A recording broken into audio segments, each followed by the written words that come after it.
تو کراس کے اوپر گاڑیاں نہیں رکتی وزیروں کے لیے ان کے لیے ٹریفک روک دی جاتی ہے. تو یوں سی جب یہ شروع ہو جاتا ہے نا پھر سلسلہ پھر اس کا کوئی اینڈ نہیں ہوتا. دوسری بات جناب گزارش یہ ہے کہ وہ یہ کہہ رہے ہیں خواجہ آصف صاحب کہ سپریم کورٹ پارلیمنٹ کو ہدایات دینی بند کرے. دوسرا وہ یہ کہہ رہے ہیں کہ یہاں پر جو لوگ آتے ہیں وہ لاکھوں ووٹ لے کے الیکٹ ہو کے آتے ہیں, لہٰذا ماضی میں سپریم کورٹ نے کئی وزرائے اعظم کو گھر بھیجا, کسی کو ٹانگ دیا, پھانسی چلا دیا, ٹھیک ہے, کسی کو گھر بھیج دیا. آپ کو پتہ کتنی مثالیں ہیں گھر بھیجنے کی. وہ کہتے ہیں نہیں بس یہ اب ختم ہونی چاہیے, ہم یعنی پارلیمنٹ جو ہے وہ اب اپنے وزیر اعظم کا تحفظ کرے گی. اب یہ ہم اس کو قربانی کا بکرا بنا کے پیش نہیں کریں گے کہ جب مرضی آپ اس کو گھر بھیج دیں. اٹس اے ہاسٹائل وائس, یہ ریئیکٹیو وائس ہے, یہ نہیں ہونا چاہیے. کوئی شخص اپنی سینٹی میں یہ توقع نہیں کر سکتا کہ اعلیٰ عدلیہ کا احترام ختم ہو جائے, لیکن اس کے لیے اعلیٰ عدلیہ کو بھی اپنے آئینی حدود میں رہنا بہت ضروری ہے. تبھی ہوگا نا. جب آپ دوسرے سے توقع کرتے ہیں کہ ہمارے گھر میں نہ گھسے تو آپ کو بھی تو کسی دوسرے کے گھر میں گھسنے کا حق نہیں ہے نا. اچھا, اور اسپیکر صاحب سے یہ بھی کہا ہے کہ جو جج صاحبان حیات ہیں اور جو نہیں بھی ہیں ان کے فیصلوں کے حوالے سے جو ہے وہ ٹرائل ہونا چاہیے کہ کس قسم کے فیصلے وہ دیتے رہے ہیں. میں نے کہا نا کہ جب آپ جنگ کا آغاز کر دیتے ہیں تو دونوں طرفین میں سے ہر کوئی کسی بھی حد تک جا سکتا ہے. اب فرض کریں بھٹو صاحب کا کیس دوبارہ کھل جاتا ہے, کیا اس کو پوری دنیا نے جوڈیشل مرڈر نہیں کہا؟ کیا اس کے بعد ججز نے معافیاں نہیں مانگی؟ کیا وہ فیصلہ کسی بھی کیس میں اب پریسیڈنٹ کے طور پہ استعمال ہو سکتا ہے؟ کیا ان ججز کو اچھے ناموں سے یاد کیا جا رہا ہے؟ کسی کو پتا مولوی مشتاق کون تھا اب آج کی جنریشن کو؟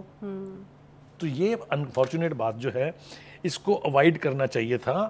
اور یہ توقع صرف سینٹی جو ہے وہ ججز کے ساتھ منسلک کی جا سکتی ہے کہ وہ چونکہ ایک پروسیس کے تحت ان عہدوں پر پہنچتے ہیں, انہوں نے بے پناہ کیسز اپنی زندگی میں ڈیسائیڈ کیے ہوتے ہیں, ان کی انڈرسٹینڈنگ سیاستدانوں سے زیادہ بہتر ہوتی ہے. لہٰذا بگڑتی بات کو سنبھالنا میں سمجھتا ہوں میری ذاتی دانست میں سب سے زیادہ ذمہ داری جو ہے وہ اعلیٰ عدلیہ کی ہے کہ چیزیں ہاتھ سے باہر نہ جائیں. اب جناب آگے آ جائیے, پھر وہ مثال دیتے ہیں کہ جناب آپ جو ہے ذرا اپنا کریکٹر تو دیکھیں, آپ کرتے کیا رہے ہیں. آپ نے لیجیٹیمیسی دی جناب ایوب خان کی ہر چیز کو, آپ نے لیجیٹیمیسی دی جناب آپ نے ضیاء الحق کی ہر چیز کو, آپ نے پرویز مشرف کو نہ صرف لیجیٹیمیسی دی بلکہ اس کو وہ اختیار دے دیا جو پوری دنیا کی تاریخ میں کسی پارلیمنٹ نے, کسی عدلیہ نے, کسی ایک انڈیویجول کو نہیں دیا. انہوں نے وہ اختیار دیا بھی تو کس کو؟ ایک فوجی ڈکٹیٹر کو. ماشاءاللہ کیا بات ہے جناب, بتائیے کون سے سنہری حروف میں یہ لکھا جانا چاہیے؟ یہ سب کچھ یاد کرایا جا رہا ہے نا آج. ہاں بالکل, ایک ریکیپ سا مجھے محسوس ہوا کہ جو بھی مطلب عدلیہ میں متنازع کیسز رہے ہیں ان سب کا ایک ریکیپ جو ہے وہ خواجہ آصف صاحب نے دے دیا تھا. اچھا, پھر ایک اور چیز جو خواجہ آصف صاحب نے قاضی فائز عیسیٰ صاحب کے حوالے سے کہی کہ اپنے ہی جو پیٹی بھائی جس کو کہتے ہیں ان کو آپ نے اس طریقے سے ان کی فیملی کو کورٹ میں بلایا گیا اور ان کے ساتھ جو کیا گیا وہ بھی بڑی زیادتی کی گئی, تو وہ چیزیں بھی یاد دلائی گئی. وہ ایک میں نے کہا نا کہ جب وار اوپن ہو جاتی ہے تو پھر کوئی بیریئرز نہیں رہتے, مگر سین آوازیں اٹھ رہی ہیں لیکن ان کو کوئی سن نہیں رہا ہے. فاروق نائک صاحب بہت سیزنڈ وکیل ہیں, بڑے پائے کے وکیل ہیں, پیپلز پارٹی کے لیڈر بھی ہیں. وہ یہ کہتے ہیں کہ آئین کا بنانا یہ صرف پارلیمنٹ اس کی مجاز ہے اور کوئی نہیں ہے. ایک بات وہ کہتا ہے یہ کیا ہوا کہ ابھی قانون پاس ہوا نہیں, قانون بنا نہیں, آپ نے اس کا نوٹس لے کے اور اس کے اوپر حکم امتناع جاری کر دیا. یار یہ کبھی ہوا ہے تاریخ میں عدلیہ کی کہ قانون نہیں بنا, ابھی اس کے خلاف رٹ آ گئی ہے, آپ نے انٹرٹین کر لی ہے, آپ نے اس کے اوپر سٹے آرڈر جاری کر دیا. یار یہ کیا ہو رہا ہے بھائی, یہ کون سا تماشا کر رہے ہیں ہم. اب سوال اٹھ رہے ہیں اس کے اوپر بھی اور کھل کے اس کے اوپر بھی بات ہوگی. وہ کہتے ہیں فاروق نائک صاحب کہ بل پہلے قانون بننا چاہیے تھا, قانون بن کے نوٹیفائی ہونا چاہیے تھا, پھر اس کے خلاف رٹ ہائی کورٹ میں جانی چاہیے تھی, وہاں کوئی فیصلہ ہونا چاہیے تھا, اس کے خلاف اپیل سپریم کورٹ میں آنی چاہیے تھی. وہ کہتے ہیں سارے پروسیسر جو ہیں وہ سارے فارغ کر کے اٹھا کے ردی کی ٹوکری میں پھینک دیے, قانون ابھی نوٹیفائی نہیں ہوا اور آپ نے اس کے اوپر ایکشن لے لیا ہے.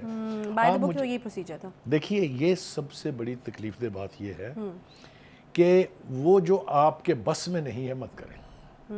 یہ ہم صرف عدلیہ کو نہیں کہہ رہے ہیں, ہم پارلیمنٹ اور پارلیمنٹیرینز کو بھی کہہ رہے ہیں کہ آپ بھی کہیں انکروچ نہ کریں, اختیارات سے تجاوز نہ کریں. کوئی, میں نے کہا نا کہ کوئی بھی سین آدمی اس کی داد نہیں دے سکتا کہ اگر کوئی اپنا آئینی حدود سے کراس کر رہا ہے تو آپ کہیں واجب واہ کیا بات ہے.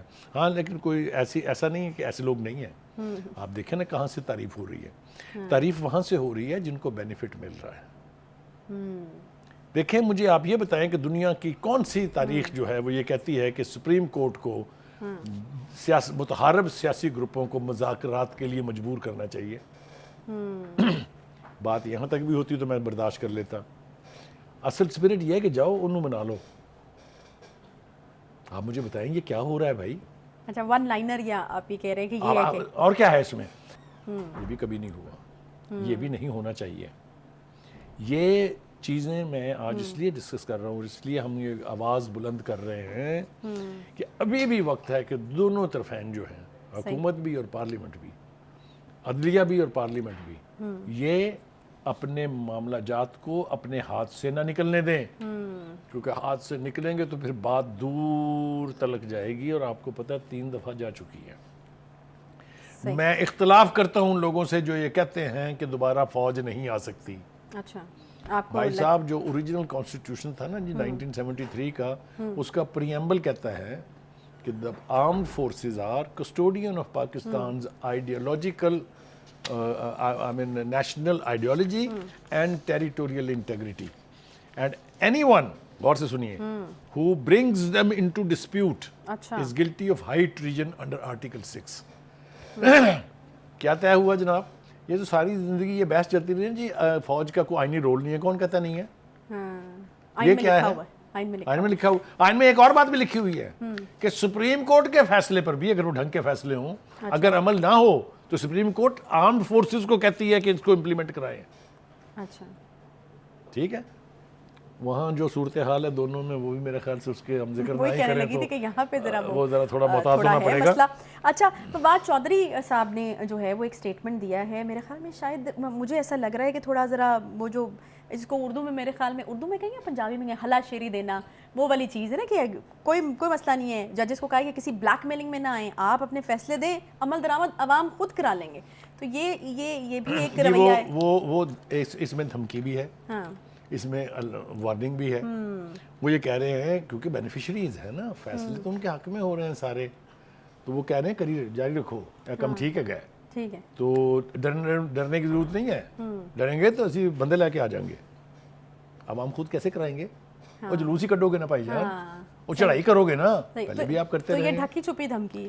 دیکھیں 2-3 باتیں جو ہیں وہ اور کرنا بہت ضروری ہیں اس سے پہلے کہ آپ مجھے پھر وہی بریک کی دھمکی دیں. نہیں تو وہ تو ضروری ہے. عدلیہ کا ان بائسڈ ہونا, امپارشل ہونا بنیادی شرط ہے. ٹھیک, میں آپ کو یقین سے دلاتا ہوں کہ اگر پی ایم ایل این نے, پیپلز پارٹی نے یا پی ڈی ایم نے اس طرح کی چڑھائی عدالتوں پہ کی ہوتی تو پتہ نہیں کون کون اب تک جیلوں میں سڑ رہا ہوتا. اچھا ٹھیک ہے, نوٹس نہیں لیا, لیو الون کے ایکشن انیشیٹ کرائیں. کسی کو نہ کسی کو کچھ ہوا, چپ کر کے بیٹھے رہے اپنی اپنی عدالتوں میں, اور باہر وہ دھما چوکڑی مچی ہے, وہ وائلنس ہوئی ہے, کیمرے توڑ دیے, گیٹ توڑ دیا, جو ہے نہیں جاگی اس کے اوپر. کیا کمال ہے ویسے. اور ایک دفعہ نہیں کیا, ایک دفعہ نہیں کیا, ایک دفعہ نہیں کیا. جوڈیشل کمپلیکس میں 2 دفعہ کیا, اسلام آباد ہائی کورٹ پہ کیا, ڈسٹرکٹ اینڈ سیشن کورٹ پہ کیا, لاہور ہائی کورٹ پہ کیا. او بھائی آپ ہیں کیا؟ And where is the judiciary? Judiciary کیا کر رہی ہے؟ اچھا ابو خالد صاحب, بڑی اہم ملاقات ہوئی ہے, مجھے بتائیں کہ اس کے جو کنیکشنز ہیں وہ کس طرح سے جڑتے ہیں اور کس کس چیز کے اوپر اب اس کے اثرات جو ہیں ہمیں نظر آئیں گے. وزیر اعظم سے آرمی چیف اور D G I S I کی ملاقات ہوئی, ملکی صورتحال پر, ملکی سلامتی پر, سیکیورٹی پر, مختلف امور پر جو ہے بات ہوئی ہے. یقیناً مذاکرات کے حوالے سے بھی بات تو ہوئی ہوگی. ابھی آپ کو بتا کے ہٹا ہوں کہ فوج کا کیا رول ہوتا ہے کرائسس کی صورت میں. آپ کا گھیرا تنگ ایک تو ہو رہا ہے آپ کے ارد گرد سے, آپ کو پتا ہے ہندوستان کیا کر رہا ہے, آپ کو پتا ہے افغانستان کے ساتھ ہماری تعلقات کی کیا نوعیت ہے, آپ کو پتا ہے سی پیک کا کیا حال کر دیا تھا ہم نے, وہ ریسٹور ہو رہا ہے. امریکہ خوش نہیں ہے, امریکہ ہمیں چائنا کی طرف دیکھنے نہیں دیتا, ایسی ایسی لیکس کرا رہے ہیں. مجھے بتائیے نا کس نے بتایا ان کو کہ ہینا ربانی خر نے کیا کہا تھا پرائم منسٹر کو؟ ہم خود اپنے سب سے بڑے دشمن ہیں، ہم خود اپنے سب سے بڑے جاسوس ہیں. جو جاسوسی کر رہے ہیں وہ بے غیرت ہیں، جو اپنے ملک کے خلاف سازش کرتے ہیں، انفارمیشن لیک کرتے ہیں، ان تک پہنچاتے ہیں جو کل تک دشمن تھے اب سب سے بڑے دوست ہیں. ایک چھوٹا بتائیں سا جناب، بریک سے پہلے یہ بتا دیں مجھے کہ سائفر میں نے کیا تھا، اور اب وہ سائفر والوں کے ساتھ جو تعلقات کی نوعیت ہے آپ دیکھ لیں. شاہ محمود قریشی ہے تو وہ لے کے ویسٹرن منسٹرز کو بیٹھے ہوتے ہیں. عمران خان صاحب ہیں تو وہ کبھی جرمن سفیر سے مل رہے ہیں، کبھی امریکن ڈیلیگیشن سے مل رہے ہیں. تو یہ کیا ہے بھائی، ہمیں بیوقوف سمجھ رکھا ہے. Are we the only idiots? ہاں سوٹ کرا تھا نا تب ان کو سوٹ کرا تھا، اور ویسے بھی یو ٹرن جو ہے وہ بڑے لیڈر لیتے ہیں. یہ میرے خیال سے ملاقات کی جو امپلیکیشنز ہیں اور کچھ اور ڈیولپمنٹ یہ اگلے سیگمنٹ میں بات کرتے ہیں. جی بالکل کرتے ہیں.